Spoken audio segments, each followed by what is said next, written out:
Yo, will Mark Zuckerberg turn the $1.5 trillion giant Meta into the next Microstrategy? Well, Meta shareholders are now demanding that Facebook considers Bitcoin on the balance sheet. But let's not forget, 4 out of the 7 largest companies have been forced to consider Bitcoin as a treasury reserve asset in the past 30 days alone. No one could ignore MicroStrategy's performance of 2024. Amazon is being asked by shareholders to look into Bitcoin. Tesla owns Bitcoin. A lot of people forget that. Microsoft was forced to sit through a 3-minute presentation by the Chad Saylor himself, Michael Saylor, on the benefits of adopting Bitcoin. And now we have a $1.5 trillion company, Meta, being forced to investigate Bitcoin as well. Why are all these multi-trillion-dollar giants adopting Bitcoin? Well, I mentioned it earlier. Does it have to do with the fact that MicroStrategy now has the 7th largest treasury in the world? As you can see, we have a lot to cover today, guys, and we haven't even mentioned Zuckerberg having a GOAT named Bitcoin, and Facebook's 2019 attempt at creating their own cryptocurrency. Of course, you guys remember the Libra thing. Anyways, guys, it's going to be a packed show, tons of news to uncover. I just learned about Zuckerberg's GOAT, Bitcoin, this morning. Well, also, Nico, let's be clear here. Technically, he owns Bitcoin. If his GOAT I think we can speculate that. Well, also, I've been saying this for a while. It's 2 goats. One is named Max, and one is named Goat or Bitcoin. Sorry. So literally, his 2 goats combined is Bitcoin Maxi. Like, I don't know. We're tea leaf reading here, but anyway, let's get into the story, Nico. Yeah. All right. We have lots to unpack, ladies and gentlemen. So first, let's go through it. What are we talking about? Well, again, it seems like no one could ignore Bitcoin's incentives. This is what we've been talking about for a very, very long time now. Guys, look, these are public companies. Public companies are beholden to their shareholders. Shareholders are looking at what MicroStrategy did in 2024, one of the best performing stocks. And they're looking and they're saying, like, what the F? Like, I understand MicroStrategy, we're Microsoft. Like, we have more revenue. We're NVIDIA. We manufacture, these GPUs that AI uses and gamers use. Like, why is MicroStrategy stock outperforming us? It doesn't make sense. And that works, initially. But over time, that excuse doesn't work anymore. So if MicroStrategy continues to do what we suspect it's going to do, because it's holding a ridiculous amount of Bitcoin, its stock should be continuing to head in an upwards trajectory, right?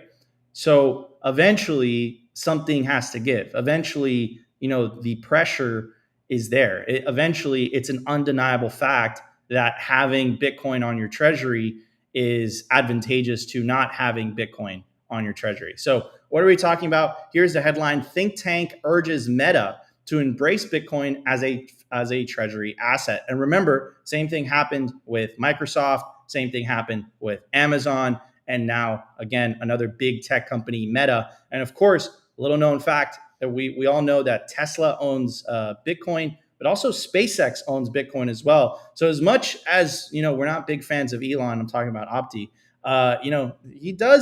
They do have exposure to Bitcoin. Anyways, a key think tank wants Meta to invest part of its $72 billion reserves in Bitcoin. Bitcoin's 124% surge in 2024 is seen as proof it outperforms traditional assets. Microsoft and Amazon previously rejected similar proposals due to volatility concerns. MicroStrategy's success with Bitcoin is being used as an example for Meta. So it's one of the things that I was talking about earlier.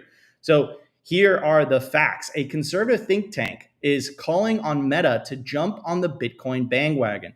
The National Center for Public Policy Research is urging the company to put part of its $72 billion cash reserves into Bitcoin, arguing it could hedge against inflation and boost shareholder value. I mean, think about holding $72 billion in cash, and that cash is just melting away. Like, it would be brutal. It would be bad.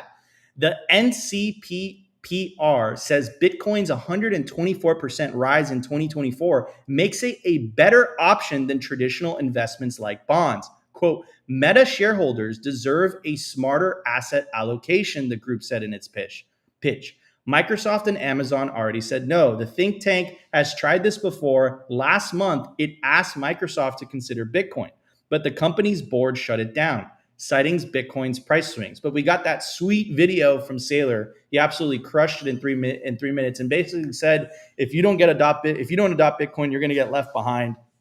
I think he's going to be absolutely prophetic in that statement a decade from now. Anyways, it goes on to say Amazon got a similar proposal asking the company to put 5% of its balance sheet into Bitcoin.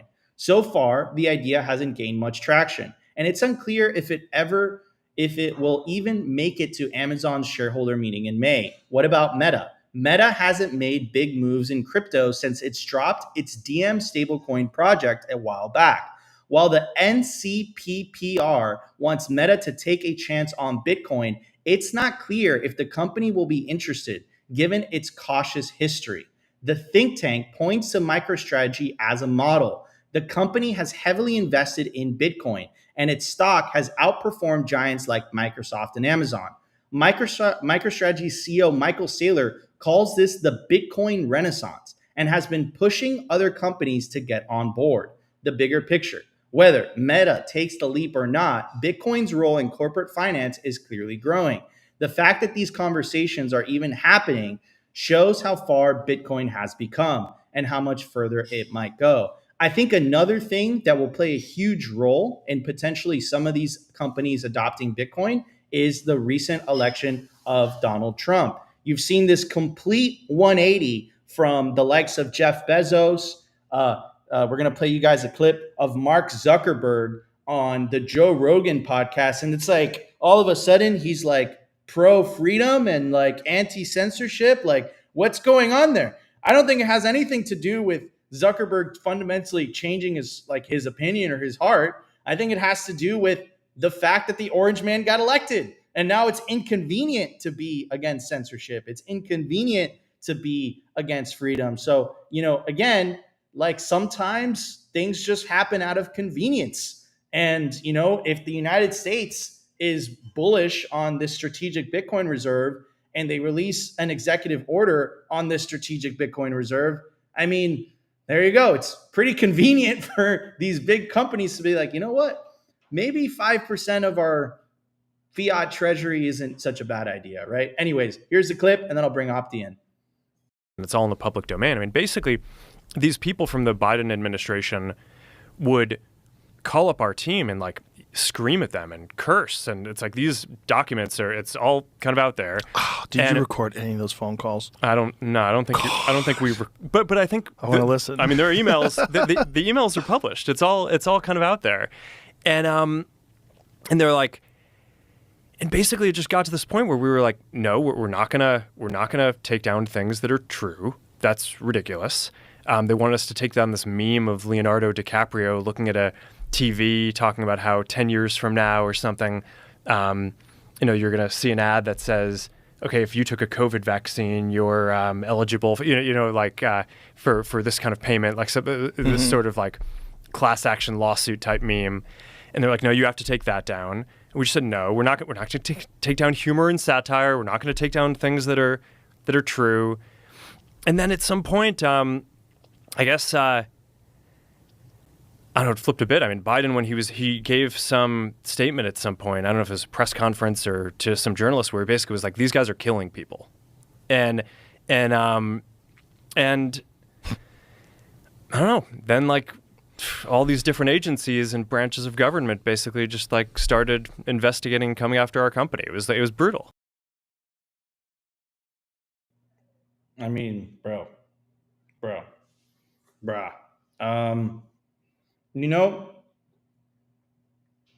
It sounds very similar to what they did to Bitcoin in the Bitcoin industry, right? This like government is getting in and, again, like you guys know how we feel about the whole censorship thing, about the whole freedom of speech thing. We feel very passionate about it. Freedom of speech is the front line for Bitcoin. But I would say that I would say that they use the same tactics to go after the Bitcoin industry. Like the government reached out to specific actors, specific banks, and basically told them like, hey, you got to debank the industry. Crypto isn't good.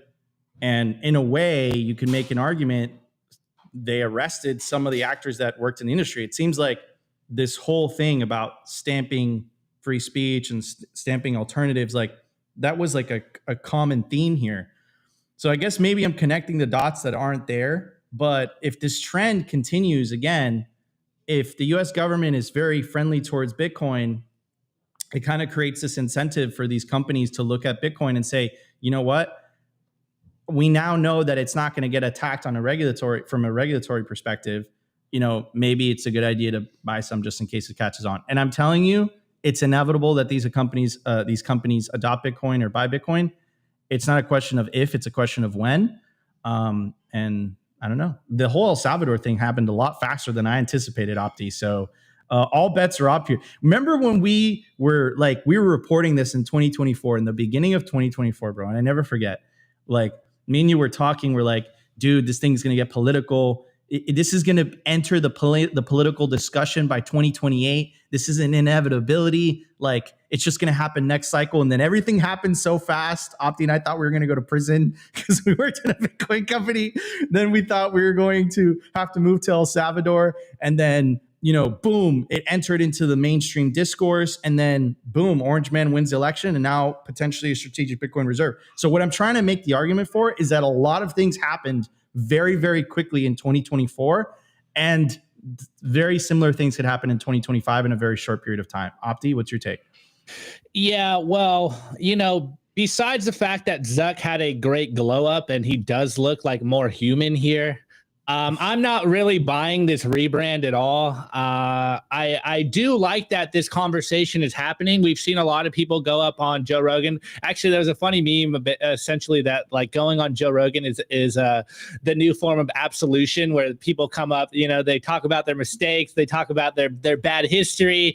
And since they're talking with Joe, the new pope of podcasts, they're free of their previous sins. Now, maybe this is kind of what's happening. Look, I do hold some space for redemption. I do believe in redemption, and I do believe in people kind of having, for lack of better terms, epiphany and changing their views, their world views, because Bitcoin's done that for me. And now I'm not saying necessarily that this is what Zuckerberg is doing. I again, like I said, I'm not completely sold on Mark Zuckerberg's rebrand here. I think he is literally doing that, a rebrand, because he sees the writing on the wall. Remember, you know, Facebook is a bigger social media platform than Twitter, so he sees where the wind is going, you know, sees the tide turning, and so he's trying to get ahead of this.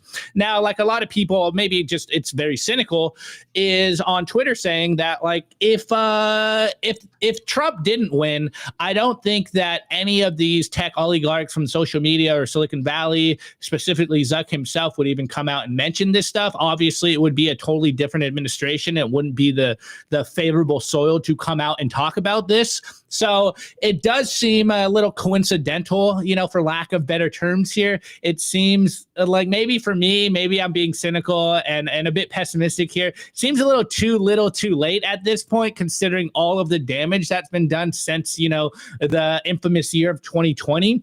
And it is very interesting that this is happening. Now, that's just like my Zuck rebrand take here. You know, I'm not really buying it. And we're seeing that a lot of tech people from Silicon Valley, little tech, et cetera, are kind of coming out and doing a very similar dance. We're like, oh, I've had this great epiphany now. I've realized the error of my ways. And it just seems like, a little too coincidental for me. So I'm personally not necessarily buying Zuck's full rebrand like he's base. You know, obviously he's doing jujitsu, he's taking TRT. And I did kind of troll, like maybe mandated TRT is the way that we really make America great again. But it is funny seeing Bezos kind of run out and do something similar. He gets jacked, you know, his personal views, his world views change a little bit. So again, I am leaving some redemption out here for people like Zuck, even though I would say that he did a lot of damage in the last 4 years. And now, again, maybe he is having an epiphany. Maybe I'm being cynical here. Now, moving forward from the Zuck rebrand, obviously, when you look at the data, considering what we saw in 2024, considering what we saw Microstrategy do, what we saw MetaPlanet do, they are the best performing stocks basically in the stock market, and all they really did was add Bitcoin to their balance sheet. Now, I love seeing the fact that Meta shareholders are basically kind of forcing Meta to even have these conversations. We saw this happen with Microsoft, and obviously we all know what happened with the Microsoft vote. They voted it down. I forget what it was, but it was like something ridiculous, like 0.01% of the voters, or something tiny, a very, very minuscule amount of the shareholders voted in favor of a Bitcoin strategy. And now we're seeing that this is being forced on Meta. And so obviously on the Bitcoin front, it would be huge news if Meta adopted a Bitcoin strategy, considering their long history of trying to do the Libra token, create their own digital currency, etc. So I think that would be huge news, and not necessarily just for us in, number go up sense, but for legitimizing Bitcoin to the masses. And of course, a lot of Bitcoiners are cynical on that front, like, oh, we don't need these people. Bitcoin's going to do its thing. I totally agree. But if average people start to hear that, oh, wait, Meta's adding Bitcoin to their balance sheet, maybe I should do this. They have been a tech forward company, and maybe this is where the future is going. So if they do actually propose this, I think that would be huge. And it would really go into the narrative we've been talking about for 2025 that we think is going to happen, which is we are going to see these huge tech companies, whether it's Apple, Facebook, Amazon, etc., start to dabble into Bitcoin. So even if it's an insignificant portion of their reserves going into Bitcoin, that would be a huge news story. And so it is very interesting when you kind of connect all these dots, like, Zuck's going more based. He's listening to the people, he's doing jujitsu. He's got a fresh haircut. He's wearing a chain. His goats are named Bitcoin and Max, like Bitcoin Maxi. I would speculate that he owns some Bitcoin. Now, it would be huge if he did add Bitcoin to their balance sheet, considering that they have dabbled in quote unquote digital currencies in the past. So it is something to keep an eye on. We'll see if they actually do a vote on this, and it would be huge if they do pass it. Opti, do we become Meta fans? No, I still don't have a Facebook. I did my Facebook years ago. I don't have it, and I don't want to get on there. But, they're the digital trenches. Maybe some of us should go back to Facebook. Maybe it's a safer place for us Bitcoiners now. What would happen? I'm a super fan of course, YouTube, obviously, but Rumble as well. Did you have to look over your shoulder? No, I heard my name, and I'm like, who said that?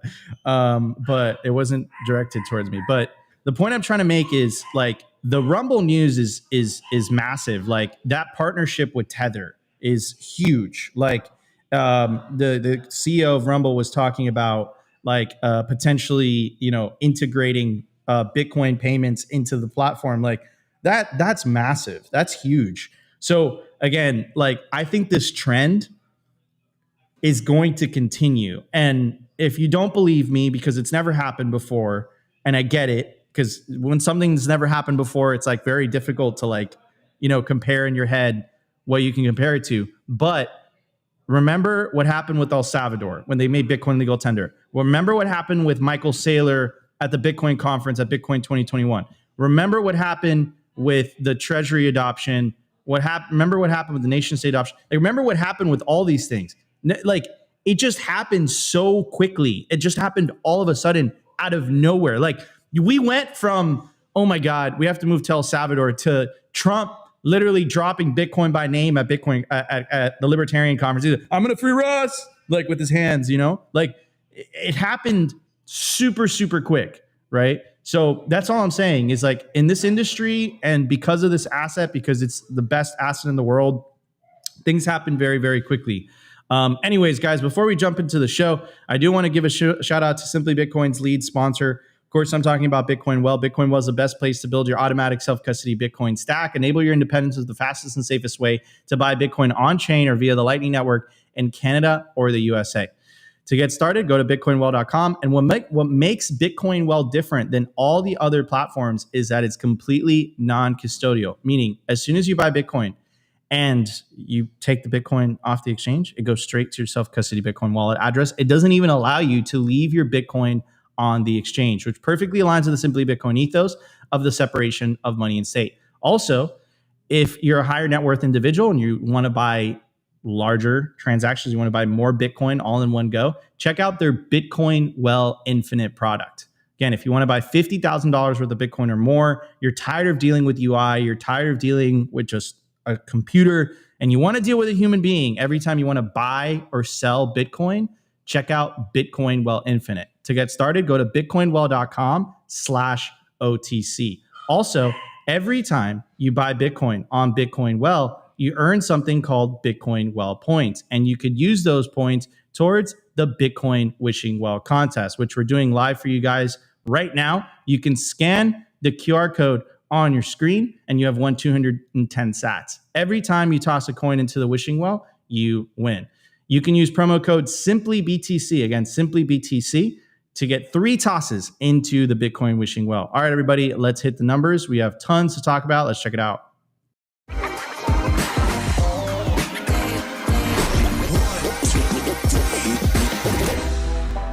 I want to tell you guys about our sponsor, Stampseed. Is your Bitcoin in cold storage really secure? Are your seed words really secure? Stampseed's do-it-yourself kit has everything you'll need to hammer your seed words into commercial-grade titanium plates instead of writing them down on paper. Don't do that. Paper sucks. You want to literally stamp your seed into this plate of titanium. Your words are actually stamped into the metal plate with this hammer. So once your words are in, they aren't going anywhere. No risk of the plate breaking apart and your pieces falling everywhere. Titanium stamp seeds will survive nearly triple the heat produced by a house fire. They are also crush-proof, waterproof, non-corrosive, and most importantly, because this is generational wealth, time-proof. All things that paper is not, allowing you to hodl your Bitcoin for the long haul. I mean, here is the plate that they crushed. They put in water, they put a blowtorch to it, and as you can see, the words have survived. Stamp your seed on Stampseed. And you can use promo code SIMPLY to get 15% off anything on their store. All right, everybody. Before we jump into it, I do want to talk about something because it was quite interesting. So again, terrible news coming out of Los Angeles. You know, again, very highly urban area, lots of people. Lots of people there. I actually have a friend who, he lost his house during the fire, and it's absolutely tragic. But the reason I'm bringing all of this up is, again, like, I don't think you would have expected for this to happen, right? So things happen, catastrophes happen, and it's very sad. It's very terrible. And again, Bitcoin is self-custodial, right? If you're taking Bitcoin into self-custody, you have to think about it, is like, if you wrote down your seed words on paper, it probably would not have survived the fire, right? If there was a fire. So again, when we talk about these things, right, whether it's Stampseed or whatever, of course, they're sponsor of the show, but we also want to highlight products that will help you guys truly become sovereign individuals and properly secure your seed words, right? So I just wanted to mention that. Again, you could use promo code SIMPLY, get 15% off anything on their store. Go to stampseed.com today. Stamp your seed onto titanium. Don't write down your seed words on paper. Again, paper, big no-no. All right, at the time of recording, the Bitcoin price is $91,830. Block height, 879,098. Sats per dollar, 1,089. Market cap, 1.82 trillion. Bitcoin versus gold market cap, 9.82%. Percentage issued, 94.33%. Decline from all-time high, negative 15.3%. Realized monetary inflation, 1.08%. I mean, that decline from all-time high, ouch, bro. Ouch. That's what I got to say about that. Anyways, here is Natalie Burnell talking to Michael Saylor. They did a great podcast recently. They were at Saylor's house. And here's Saylor essentially explaining to Natalie how Bitcoin is demonetizing real estate. Now, the reason I believe this is a big topic, especially if you are part of the younger generation, whether you're a millennial or a Zoomer, right? The housing situation is quite interesting, right? It's very, very expensive.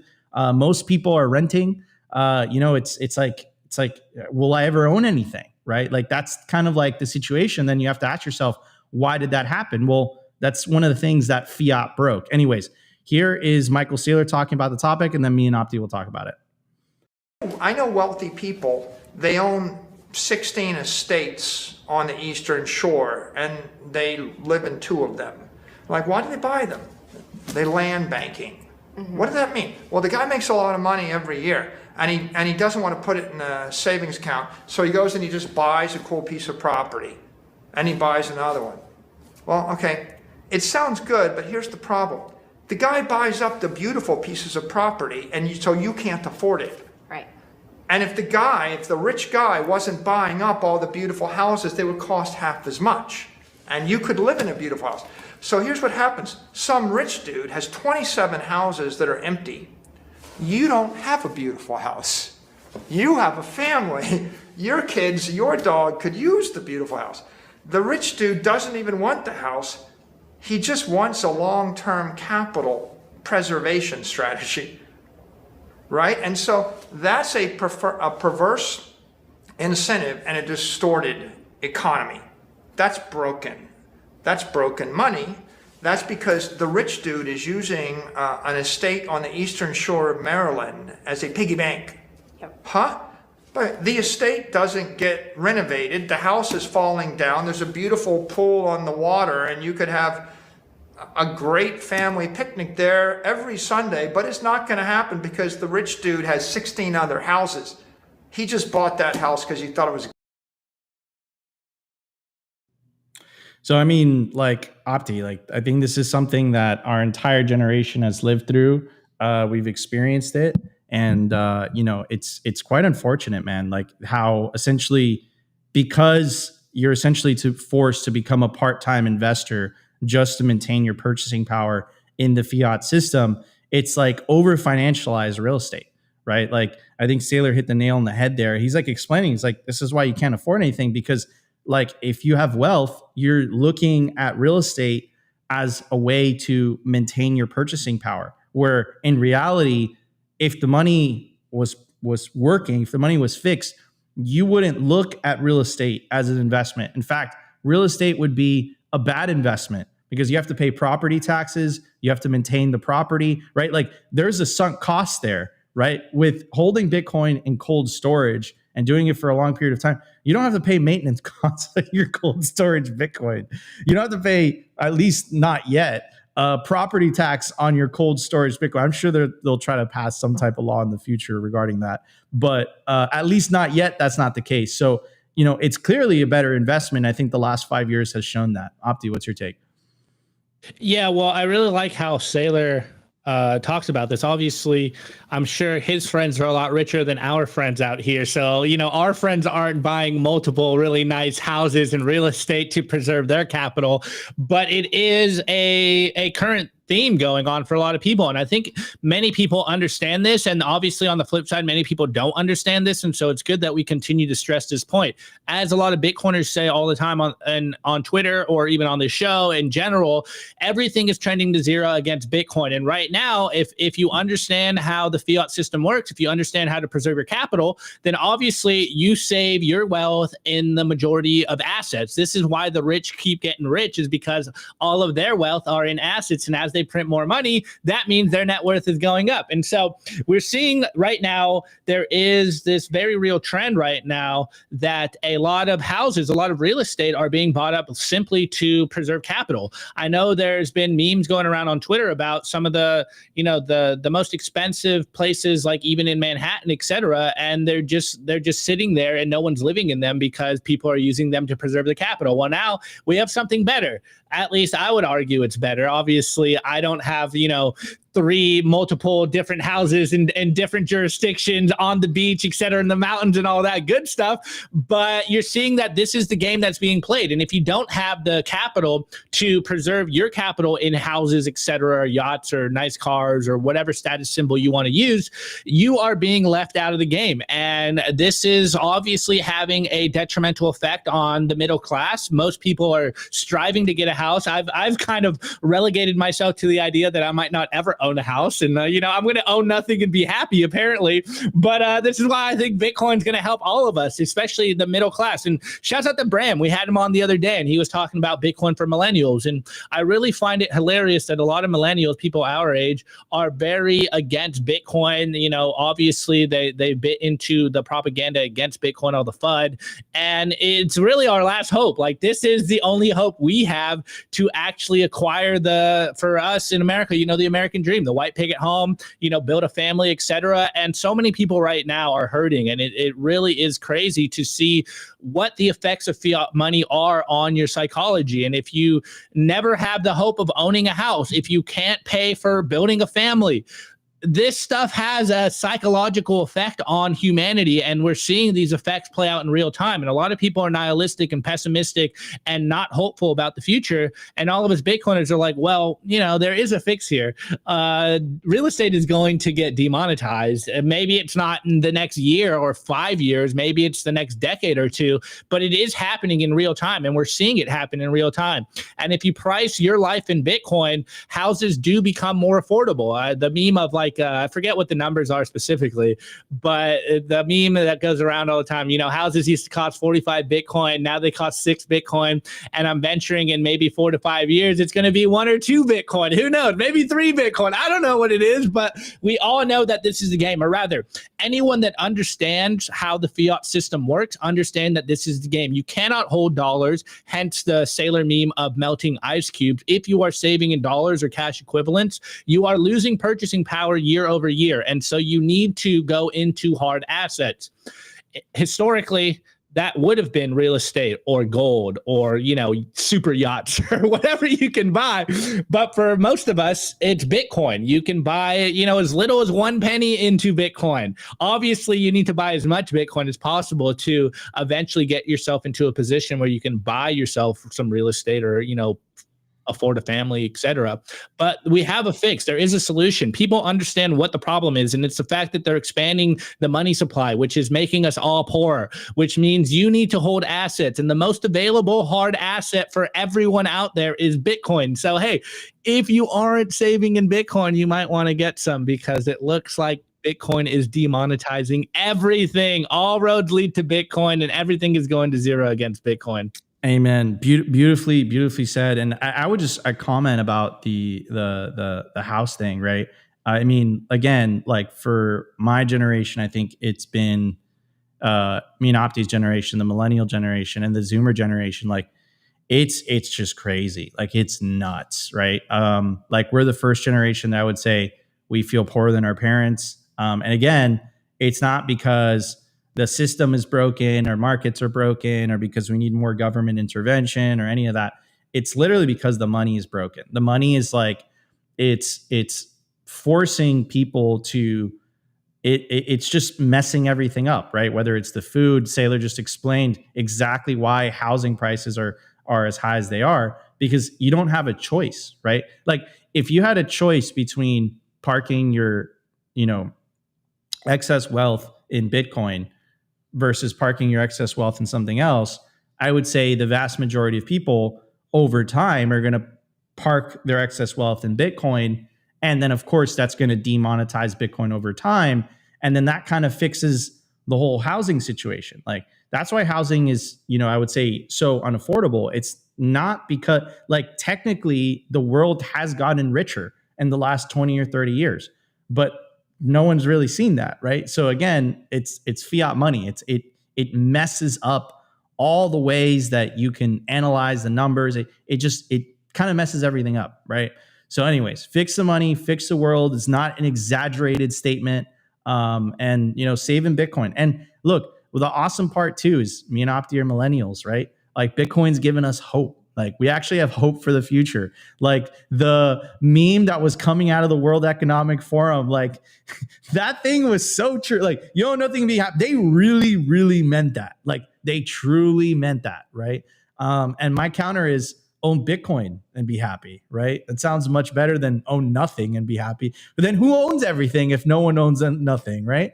That's a good question. That's the question no one's asked. Like, well, who owns all the stuff that we're renting? Right? Who owns everything, right? If we don't own it, then who owns it? Anyways, guys, we're about to break 100 likes. So if you guys are enjoying the show so far, we're at 1,500 live viewers between YouTube, Rumble, and X. Make sure to smash that like button. Really, really helps with the algos. Guys, we have tons to talk about. So much news on today's show.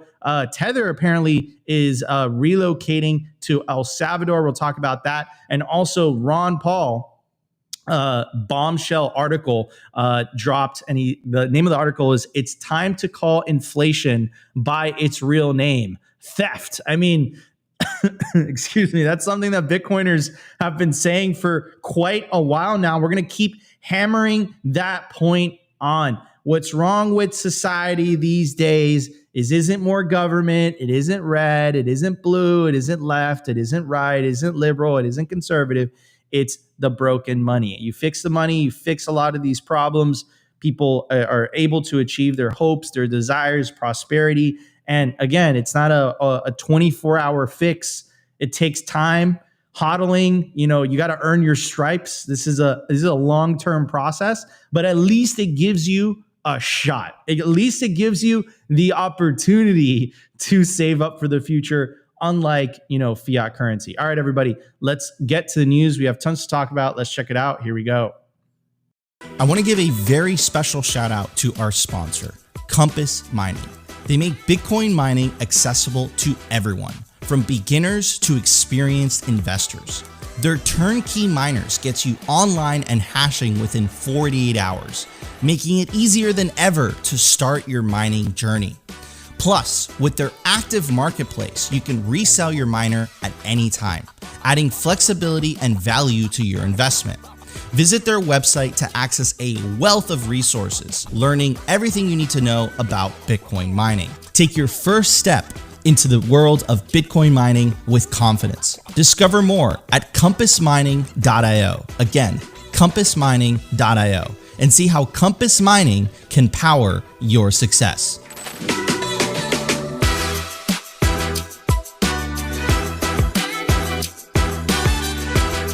I want to give a shout out to our sponsor, Foundation. It's self-custody done right. They built a premium grade hardware wallet called Passport right here in the US, and it integrates seamlessly with their free app called Envoy. Passport is fully open source and verifiable. It's the most intuitive Bitcoin wallet designed with a UX reminiscent of a classic feature phone, so you'll know how to navigate it and use it the moment you pick it up. It's also air-gapped, meaning Bitcoin stays offline, never touching an internet connection. It's Bitcoin only, open source verifiable, air-gapped security model, gorgeous design craft, premium grade materials. Get your Bitcoin off exchanges and into your own hands in just a few minutes with Passport at foundation.xyz/simply. Get peace of mind. All right, everybody, here's Opti, and he has the Passport in his hands by Foundation devices, not your keys, not your cheese. If you use promo code SIMPLY, you get a discount, not for Opti, but for the Passport by Foundation devices. Guys, you want to take self-custody of your Bitcoin. If it's not in self-custody, it's in someone else's custody. Don't put yourself in that position. Promo code SIMPLY. Head over to Passport today. All right, everybody. Tether licensed in El Salvador, strengthening focus on emerging markets and innovation. Tether and its subsidiaries are about to complete all formalities to relocate to El Salvador, following the successful acquisition of a digital asset service provider license and as a stablecoin issuer, marking a step in Tether's journey to foster global Bitcoin adoption. This strengthens Tether's position in one of the world's most forward-thinking markets and fosters the development and implementation of cutting-edge solutions more efficiently in a dynamic environment where innovation thrives. It underscores the company's dedication to leveraging Bitcoin's transformative potential as it drives growth in emerging markets. All right. Here is some comments here, right? So us Bitcoiners had a theory a couple years ago as it relates to emerging markets. Our theory was that in emerging markets, there was going to be rampant Bitcoin adoption because the local fiat currency was such poo-poo. What happened instead was you saw massive adoption of stablecoins, specifically Tether, right? So, and a lot of Bitcoiners feel a certain way about it. And in a way, they're right, because Tether is inherently centralized. If something is inherently centralized, it can and will be inevitably co-opted. It's inevitable, right? The government's going to put pressure. It starts to censor. Like, this is why Bitcoin's decentralization is so key. However, the argument that I've made, and the argument that Samson Mao has made as well, is what Tether is a Trojan horse. It's a stepping stone to, if you are in a developing world, and you don't have the privilege that we have in the West, where the fiat currency's inflation rate is somewhat stable. Or let me just put it this way. The inflation rate isn't big enough for you to realize you're being stolen from on a daily basis. So the incentive to seek an alternative isn't quite there yet. It's not there. You don't really have it. You're like, okay, 2% a year. You don't really notice it, right? Of course, Bitcoiners are like, dude, 2%, it compounds, it's theft. Like, absolutely right. And if you save in Bitcoin, like, you're not even going to get dinged by the whole inflation argument. However, what I will say is, if you're dealing with 10, 15, 20, 30% inflation, and all of a sudden you have the opportunity to use dollars, you're going to use dollars. And the reason it's so significant is because it gives people exposure to a digital wallet. And that's massive, because now all of a sudden their account isn't with the bank. Their account is a wallet they just downloaded from an app store, and they can now send and receive money from anywhere around the world. It's a game changer. And the thing is, once they adopt dollars, all roads lead to Bitcoin, because it's just going to be a couple of years until they realize, you know what? Like, I understand what they mean now. This 2-3% inflation thing is a scam. And then they're going to adopt Bitcoin. But their situation was so bad initially that for them, like, dollars is the salvation, right? That's what at least the data is showing, why I believe stablecoins have been so widely adopted. So I think it's a very positive that they're moving to El Salvador. Of course, El Salvador is Bitcoin country. And I also really big fan of Tether's recent investment in Rumble, and Rumble's a free speech platform. All of this is interconnected, by the way. So, I think this is a net positive for the industry. I know Opti, has different feelings, but that's my take on it. And then we'll get to the Ron Paul quote. Ron Paul article. Yeah. Well, I'm not going to go on a Tether tirade right now, so that's for another show. I think this is huge for El Salvador. Really, this is huge news story coming out of El Salvador, and also when you couple that, not only did Tether invest a significant portion of capital into Rumble, but Rumble also announced over the weekend, I forget when exactly, whether it was Thursday or Friday at some point, but some point at the end of last week, or maybe it was over the weekend, I forget. I'm losing my times. It's all block time. It's all one time here at Simply Bitcoin. But they also announced that they're doing a Rumble AI cloud service data center project in El Salvador. So this is absolutely huge for El Salvador, and it really goes to what we've been saying here for a long time in terms of Bitcoin, is where capital is treated best, where a country has favorable regulations, businesses and entrepreneurs will go to that country. And it's looking like Bukele is setting up El Salvador to really, leapfrog a lot of countries and really be freedom country of the world. Rumble, we love Rumble. They're a freedom of speech platform. And, even with my, more pessimistic take on Tether, I think this is huge, and it really goes to show what we've been talking about. And maybe, Nico, this is the portion where we bring up the sovereign individual again, because it's a perfectly fitting quote here. But where capital is treated best, that's where entrepreneurs and businesses will flow. And El Salvador set themselves up to really be the freedom country of the world. And I think this is huge for not only innovation coming out of El Salvador, but, and I hate to use the like trickle down economy meme here, but obviously with more businesses coming into El Salvador, more freedom minded entrepreneurs coming to El Salvador, I think that's going to be huge for the country. And we're seeing that, hey, El Salvador is really starting to look like a favorable place for businesses, and maybe like, you know, states like Delaware, et cetera, are going to have a run for their money for companies incorporating in El Salvador versus other jurisdictions. And hopefully, maybe, you know, we'll see in a week, basically, once Trump does take office, we'll see if the U.S. is able to kind of stop the flow of capital and businesses going to the U.S. If we get a favorable jurisdiction, then the game theory is really starting to play out. And I think this is a very interesting development. This is huge for El Salvador, not only just the Tether news, but the Rumble news as well. And so, yeah, I think this is great. Like, shouts out to Bukele. I would really love to see a leader like that in the U.S. And, you know, well, we can still stay hopeful. But yeah, this is huge for El Salvador, I would say, coupled with the Rumble news. Like, this is big. This is big news for Freedom Country. Obviously, Bukele announcing and adopting Bitcoin is what kind of set the stage for all of this stuff.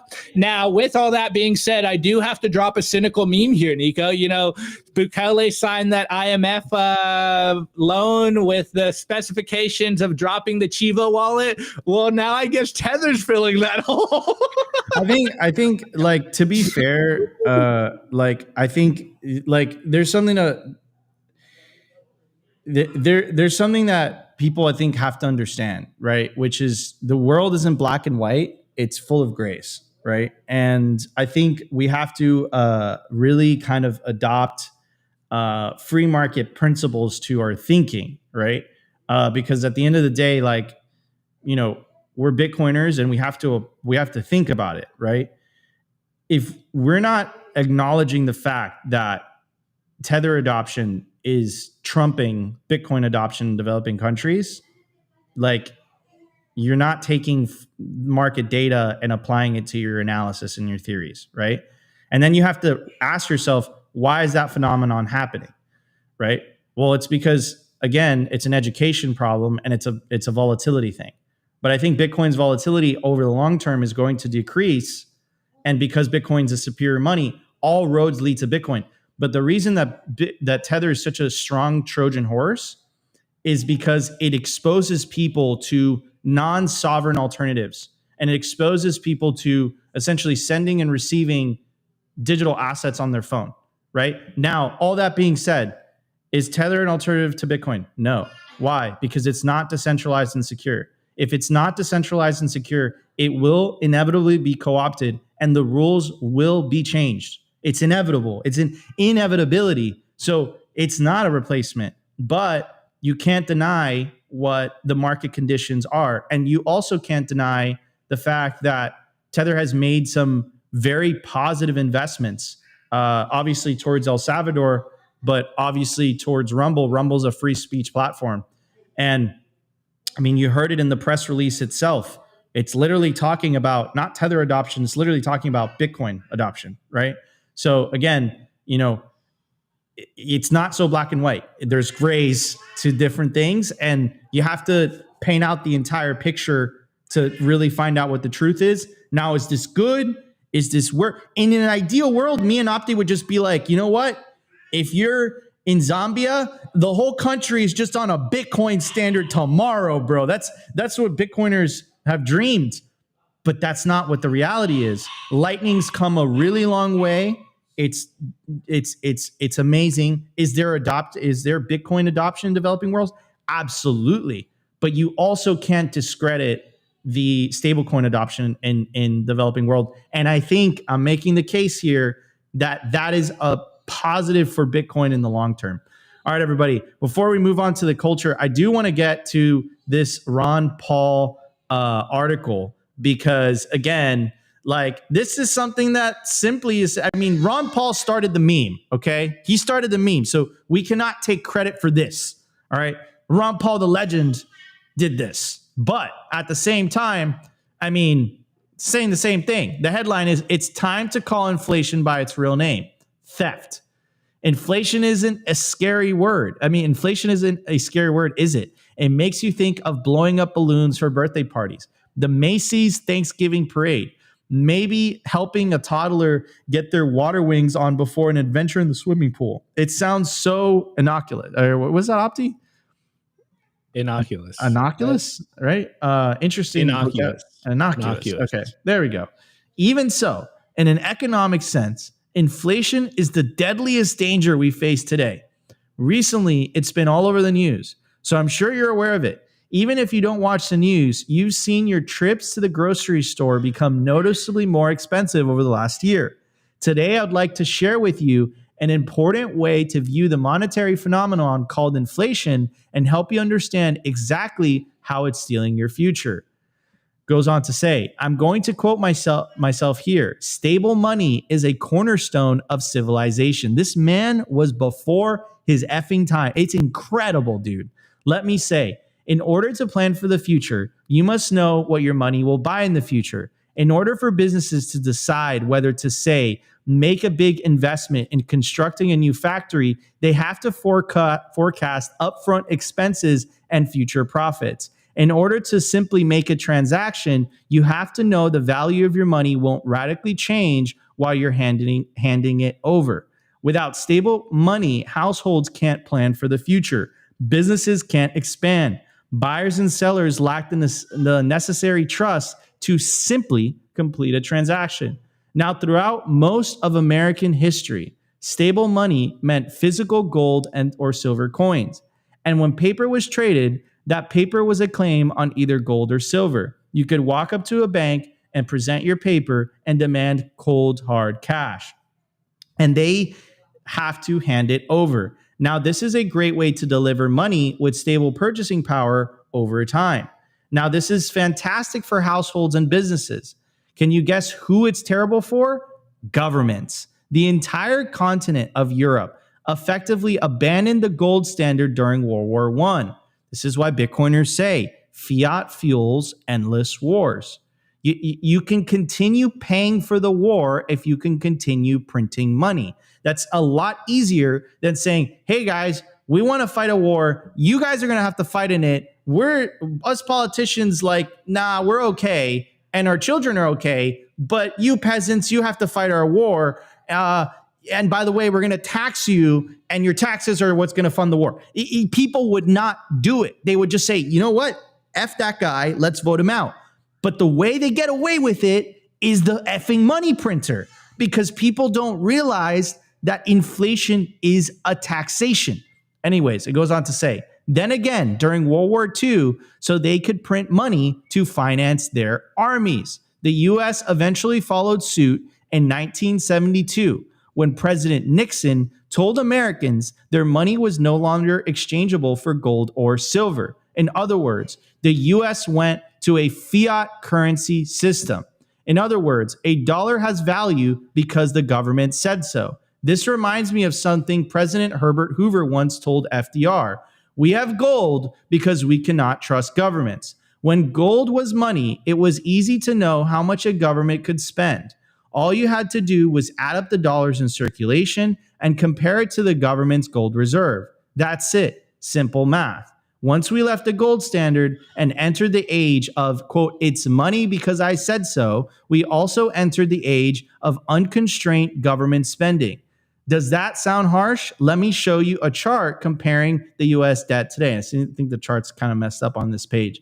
But anyways, it goes on to say, since the end of the gold standard, the US national debt has increased almost 70-fold. Meanwhile, the purchasing power of each individual dollar is about 1/7 of what it was in 1972. That's because every time the government prints new money, it doesn't make wealth. Only hard work creates wealth. Every single new dollar that rolls off the printing press reduces the value of every dollar in the world. Theft is not too strong a word. Imagine the government passed an executive order overnight that confiscated 8.5% of your money in the bank, in your retirement accounts, in your wallet. What would you do? How would you feel? I'm pretty sure I know exactly how you feel. Like you've been robbed. You feel like the people in power have decided to abuse that power. You'd be angry. You might engage in acts of civil disobedience, perhaps even uncivil disobedience. Whatever you did, you do something. Such an astonishing overreach of government power, such an incredible abuse of personal property. It's not something any red-blooded American would take lying down. We'd figure out a way to put a stop to it. Now, what if exactly the same thing happened, but without changing the balance in your bank account? Would you even notice? The truth is, most people watch their balance more closely than they watch the value of their money. If the balance goes down, it's easy to see. If the value of your dollars, if your purchasing power decreases, you're unlikely to notice right away. Now, here's what I want you to understand. This is exactly what the Federal Reserve has done. They have robbed you of the value of your money, even if they didn't affect the balance of your money. It might not be polite to say, but I firmly believe theft is not too strong a word to describe the effects of inflation on you and your family. I firmly believe that inflation, the ongoing destruction of your hard-earned savings, is the greatest economic threat we face today. Lawrence Lepard, I did an episode with him. You guys loved it. Got 56,000 views on YouTube.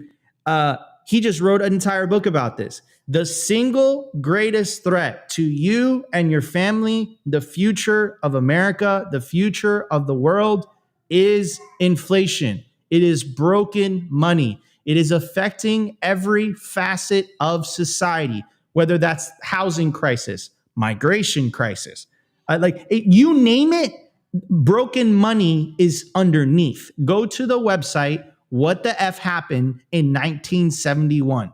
And you can't look at me straight in the eye and tell me, Nico, all of those things are coincidences. Now, what makes Simply Bitcoin different than all the liberal commentators or conservative commentators, which are just doom and gloomers, what makes our show different is that we are providing you not only a way out, we're providing you hope, because you don't need to wait for Trump to get inaugurated in 7 days.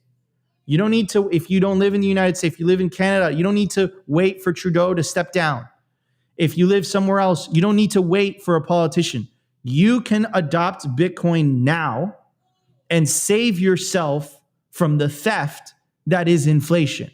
And I promise you, as me and Opti, you could talk to me in Opti. You could hear my story. You can hear Opti's story. I've been doing this for 9 years. I've heard thousands of stories. You adopt a Bitcoin standard, your work and your energy will actually be valued. And what you've been able to manage to save and what you've been able to manage to work for will actually extend into the future and will actually buy you the life that you worked for. And the reason that you feel like you can't get ahead if you're new to Bitcoin is because not only do you have to pay income tax, property tax, sales tax, all the taxes, you also have to pay money tax. And none of us have agreed to that taxation. It is not in law. And that's why politicians, when they talk about it, they gaslight the public. They say it was Putin. They say it's the war. They say it's grocery. They say it's consumers. Consumers are spending too much. They say it's workers. Workers are asking for increasing wages and all that stuff. No. They are solely responsible. I'm going to say this one time. The government is the sole cause of monetary debasement and inflation. Nobody else is. Why? Because the government is the only one that could print and issue money. If you do it, you go to jail. They're the only ones that have the ability to do so. And every time they do it, what they're doing is they're debasing the currency. The $100 in your account stays exactly the same, but what that $100 can purchase is a lot lower. And every year it goes lower. So next year, that $100 is worth 97. The following year, it's worth 92. And it just compounds over time. What type of racket is this? It's incredible. It's absurd. It's criminal. Like, I would say it's criminal. It's a very strong statement that I'm saying. It is criminal. Anyways, guys, if you guys are enjoying the show so far, I thought you guys would love that episode on Monday.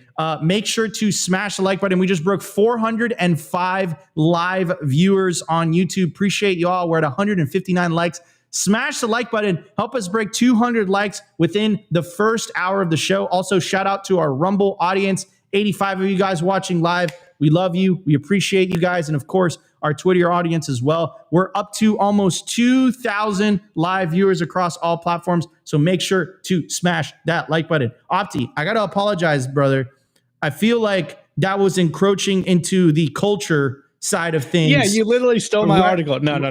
Wait, did I? Fuck. No, it's all good. It's all good. This is news. This is news. I feel like that encroached into the culture side of the show.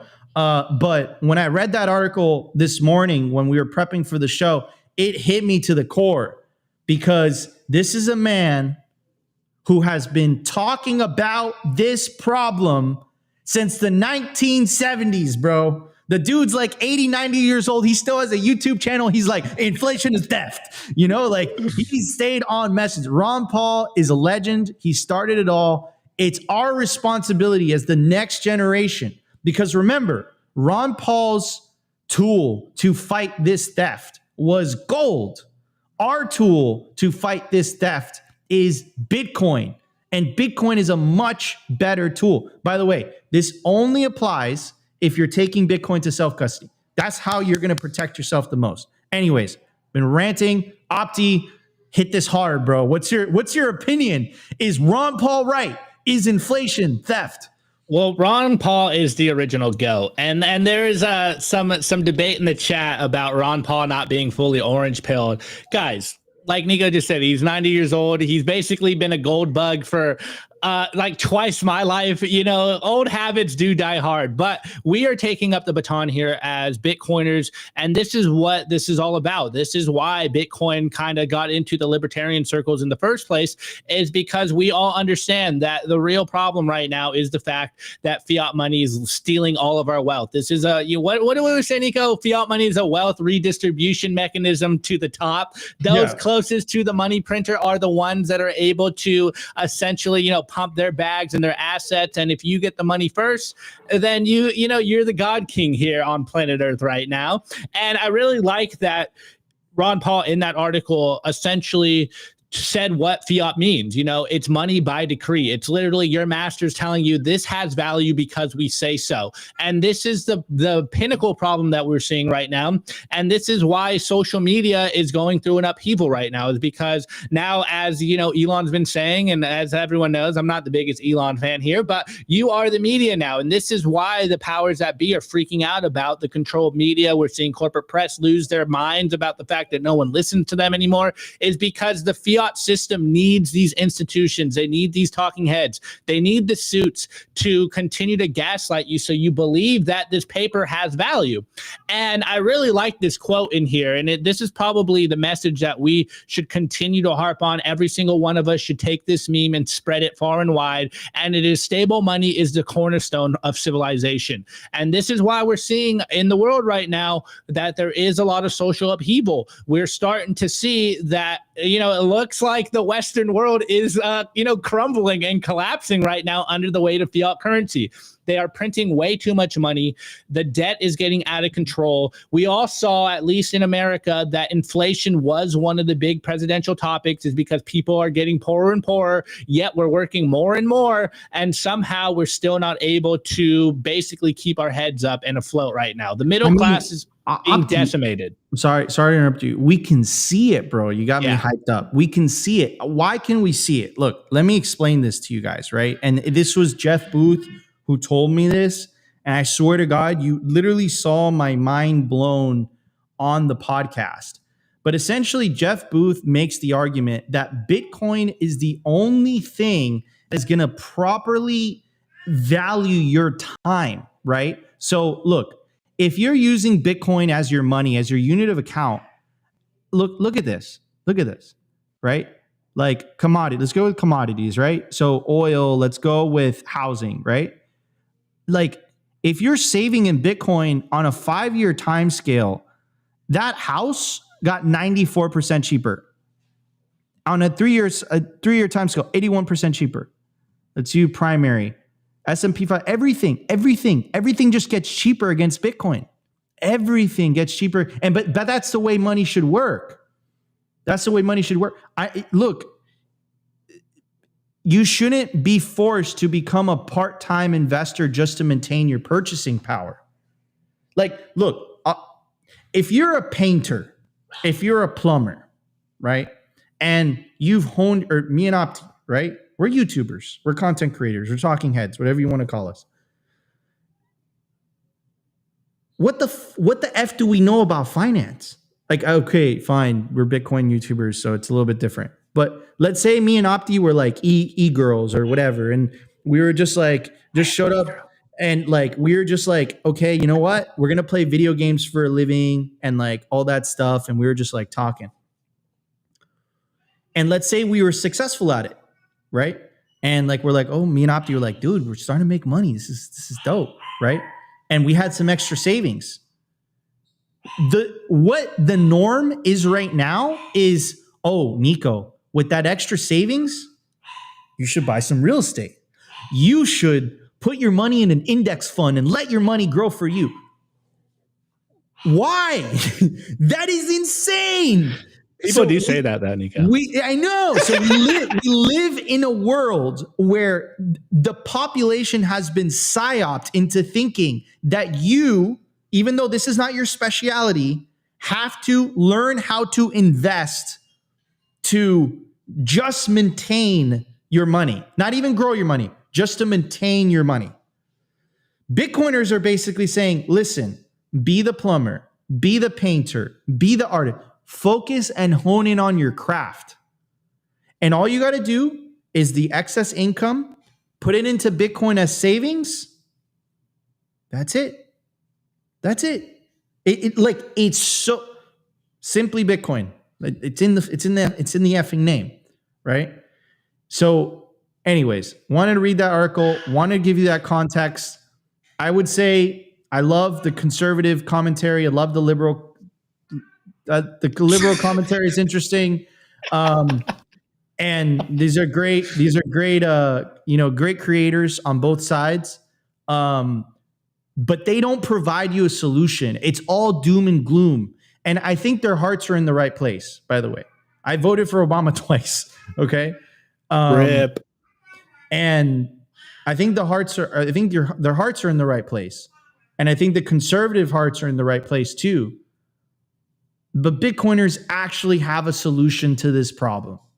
Bitcoiners have the solution to one of the world's toughest problems. And of course, it's Bitcoin. And it's really simple. Simply Bitcoin. Dollar cost average every single day. Do it for at least 4 years. Your life will improve. Do it for 8 years. You're going to be relatively wealthier to the people around you because you're on a Bitcoin standard. Simple as that. Anyways, that's the message. Wait, Nico, I do want to say one last thing. Simple, it's complicated. Yeah, I want to say simple, one last it's thing. complicated. This is why on the Friday show, I brought up the Janet Yellen gaslighting about inflation, is because I think this is the pivotal message to get across to everyone out there. Obviously, people are feeling the pain of inflation, but it's hard for them to pinpoint what is the actual problem when they are getting distracted by every other solution or problem out there. There's a lot of problems in the world right now.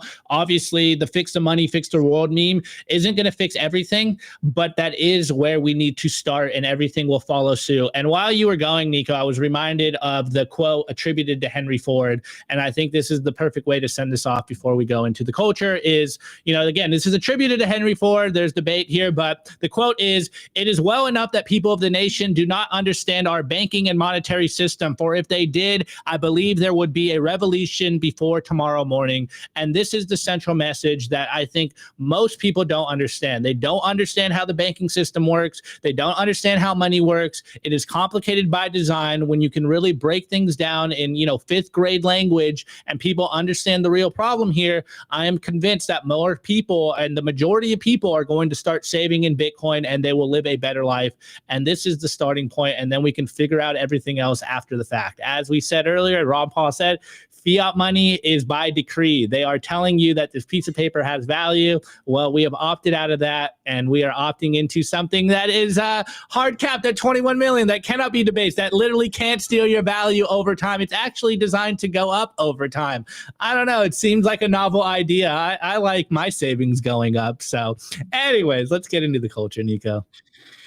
Yeah, guys, let's get to the culture. I'm excited. I don't know what Opti is going to cover today, but I'm definitely looking forward to it. We will be right back. And also, we're on the verge of breaking 200 likes on YouTube. We broke 400 live viewers. So, guys, if you guys are watching on YouTube, smash that like button. If you guys are watching on Rumble, smash that like button. If you guys are watching on X, smash the like button. And, of course, share the video, comment, whatever you guys want. The live chats are very, very lively. All right, everybody, let's get to the culture. Tons to talk about. We'll be right back.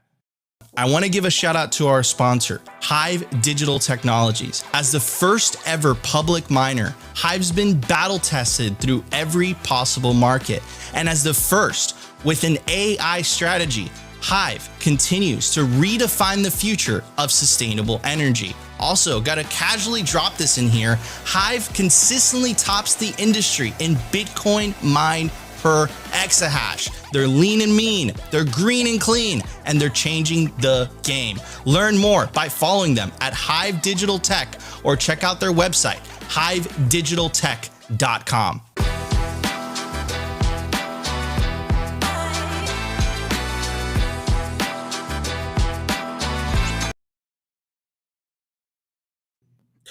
All right, everybody. I also want to tell you guys about our sponsor, BitBlockBoom. Guys, this is going to be one of the best Bitcoin conferences of the year.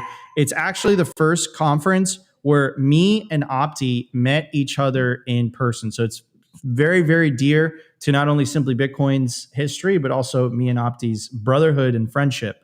So guys, definitely don't want to miss it. I think me and Opti, I think we've reached a level where we can get separate rooms now. At the time, we were brokies. Pause.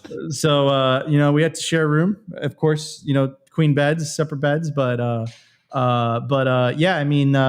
yeah, guys, definitely don't want to miss this conference. It's going to be a big Bitcoin celebration, April 3rd through the 6th of 2025. It's going to be in Dallas, Texas. It's going to be awesome. And again, they have an axe throwing contest. They have the day at shooting range. They have a barbecue. Of course, they have the conference day. We're going to be live streaming the entire conference on the Simply Bitcoin channel. Nico, Opti, Rustin, Dante, we're all going to be there. Guys, it's going to be awesome. And I hope to see you guys in the flesh in Dallas, Texas, April 3rd through the 6th. Get your tickets quickly because the tickets do increase. But I got good news. If you use promo code BBB21, you get $100 off of your tickets. So you want to get those tickets quickly. Anyways, I'm going to give Opti the floor. Opti, what is the culture about today, my friend? Yeah. So appreciate it. Thank you. Guys, I dropped the poll here on YouTube. And we got to get these numbers up. I have to do this every once in a while. Could so you I am, read what the poll says?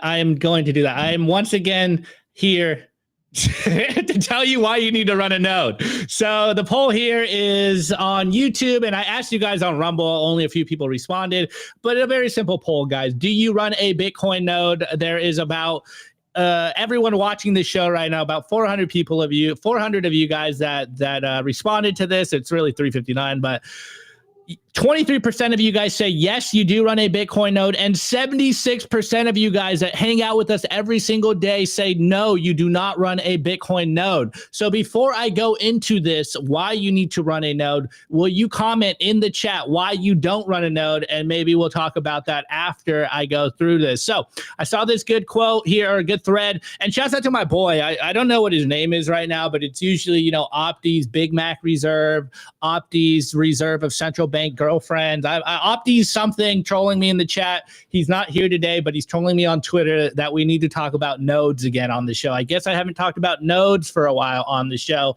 And today, I'm not necessarily going to do, how to run a node. It's more about the why you should run a node, because the how is pretty simple. I will kind of give you some options at the end.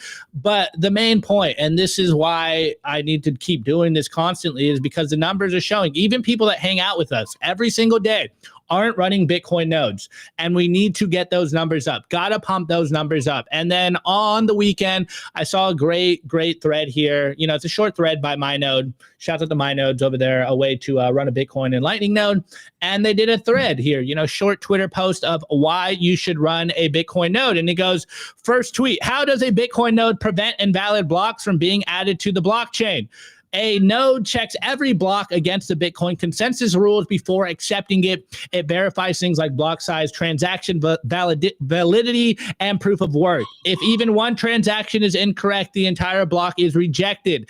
This is how nodes ensure miners can't cheat the system, keeping the blockchain honest and immutable. Now, it's not just enough to run a node. It's not just enough to have a node out there that you call your own.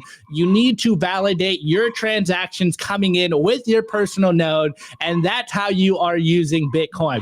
Now, my boy, Mr. Hodl on Twitter, he's a little more militant than I am, but I totally agree with this message. And Mr. Hodl goes, either you're self-validating, literally using the Bitcoin network, literally running your own node, or someone else is doing it for you. You must be running a Bitcoin node to use the Bitcoin network. Now, there is different portions here. Yes, of course, you can protect your purchasing power by getting some capital into Bitcoin. You can achieve the number go up aspect of Bitcoin, and that's one aspect of this. But the second aspect is you need to be running a node to validate and verify your own transactions. It's not just enough to have a node out there. You need to connect your Bitcoin wallets to that node so that when you send Bitcoin, one, it's actually Bitcoin, and two, that you are self-validating these transactions. The more economic nodes we get, the more people using nodes to validate their transactions, the more decentralized and robust the network, a Bitcoin network gets. This is, you could argue that this might be the most important aspect. Obviously, taking Bitcoin into self-custody, but you want to take Bitcoin into self-custody, validating these transactions with a node that you control, so you are not trusting a middleman. Remember the Bitcoin white paper. The internet works and payments on the internet work because of a high trust society, but we are trusting third parties. Eliminate the middlemen. Stop trusting someone else. Yes, there is levels to this. If you don't think you are, technically savvy enough, then maybe get in touch with someone in your family that is technically savvy, that is a Bitcoiner, and they can Uncle Jim you. They can validate your transactions with their node. I think this is a good kind of middle step if you don't fully trust yourself. It's really not that complicated, but you need to run a node. If you are an ardent Bitcoiner, if you hang out with us every single day, and I would argue, millennial like myself or younger or Gen Xer, you should be running a node. It's really not that complicated. If I can do it, you can do it. Just takes a little time, but this is one of the most important things. Again, either you are self-validating, literally using a Bitcoin node, or someone else is doing it for you. You must use a Bitcoin node to use the Bitcoin network. It is just downloading software. There's many ways to do this. Obviously, I think it's kind of a rite of passage if you go to bitcoin.org, and I have this set up. This is the homepage here for you guys. You go up here to participate, you hit running a node, and you get to this page. At the very least, go read this. Go read this so you know why you need to run a Bitcoin node. I think it's, again, a rite of passage where everyone downloads a Bitcoin node. You do the initial block download. You sit there for a while on your computer, and you get all the Bitcoin blocks and transactions from the very beginning, so you're a full participant of the Bitcoin network. This is free. You could do it on an old laptop, but if you want to have more of a personalized standing node that's always there, verifying, always running the network, connected to your Bitcoin wallets, obviously, we're huge fans of Start9. I love my server Pure. It's in the other room. It's chilling. It's connected to all my Bitcoin wallets. You connect it to your favorite Bitcoin wallets, Electrum and Sparrow, all the good stuff. There's a promo code down below. Promo code there. Guys, give you a discount.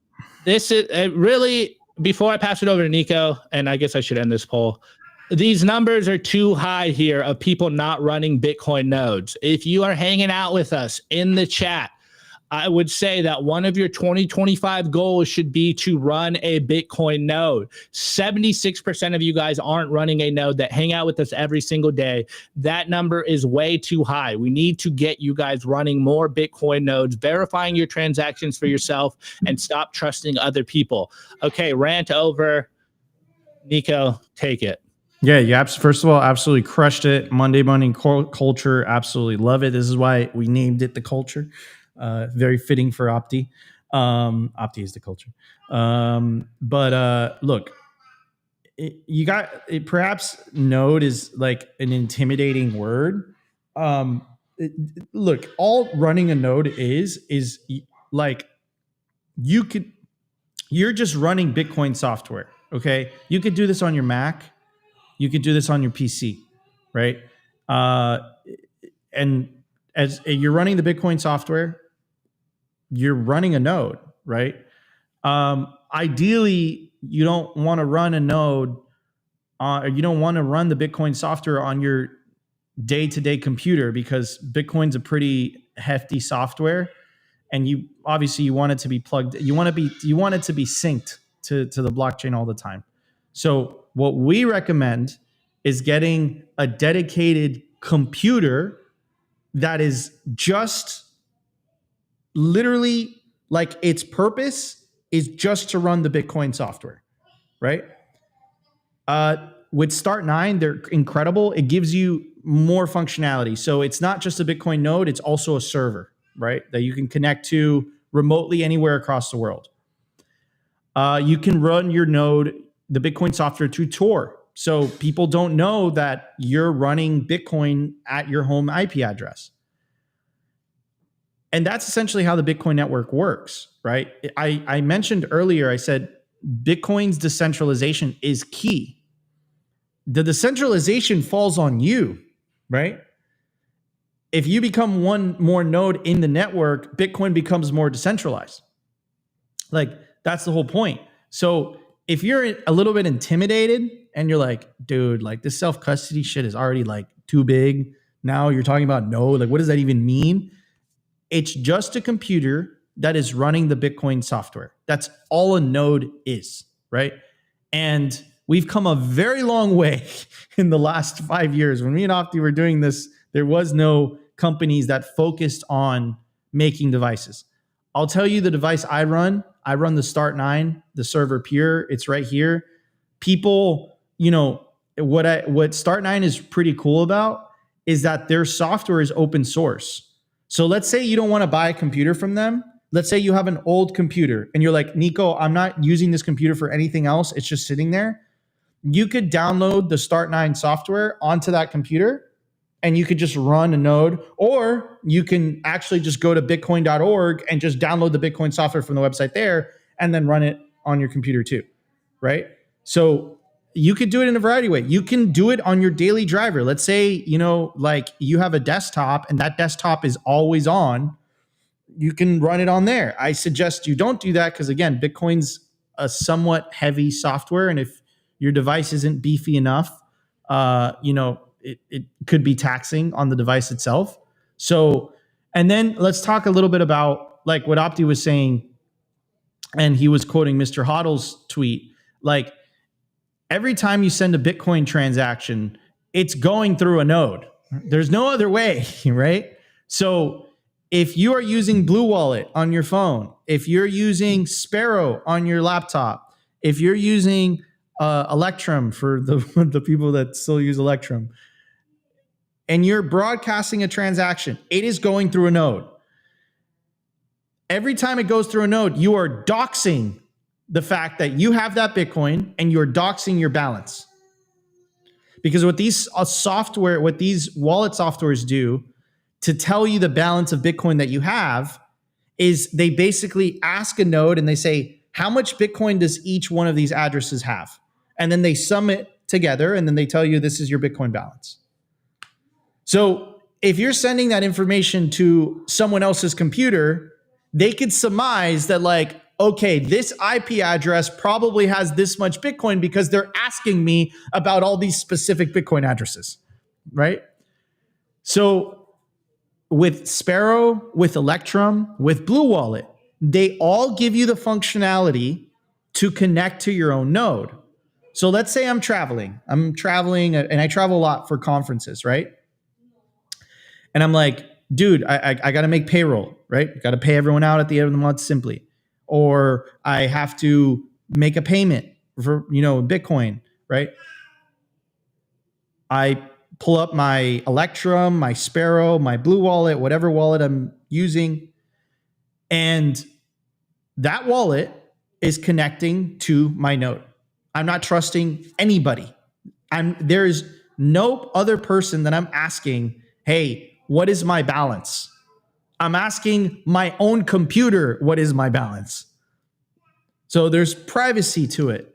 And it also gives me a vote. Because whenever there is a change to Bitcoin software, your vote is basically, am I going to download that new software? No, I actually disagree with it. I'm going to run this software. I don't like that software. There's things that I don't like about that software, whatever. If you don't run a node, if you don't run your own version of Bitcoin software, you don't have a vote. You don't have a vote. Someone else is voting for you by choosing what software they choose to run, right?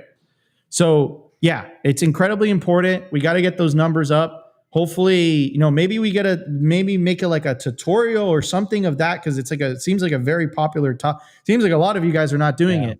And it's super easy these days. You literally go to Start9. I recommend it because that's the one I use. And you can buy their software, or let's say you don't want to buy their software, you can download their software and put it on an old computer. Free. It's free. You don't have to pay anything, right? But if you are at a certain point in your Bitcoin journey, there is absolutely no reason as to why you shouldn't be running your own Bitcoin software. I'll leave it at that. Guys, this was Simply Bitcoin Live for January 13th, almost halfway through the month. And we're only at 91K. I thought 2025 was supposed to be a party. What happened? If you guys enjoyed the show, you know what to do. Smash that like button. Consider subscribing to Simply Bitcoin if you feel like we provided you value. And of course, I'm your host, Nico. It's my legendary co-host, Optimus Fields. We're signing out for today. We'll be back tomorrow for a brand new episode of Simply Bitcoin Live. Today's episode was brought to you by BitcoinWell.com, a Bitcoin-only platform on a mission to enable financial independence.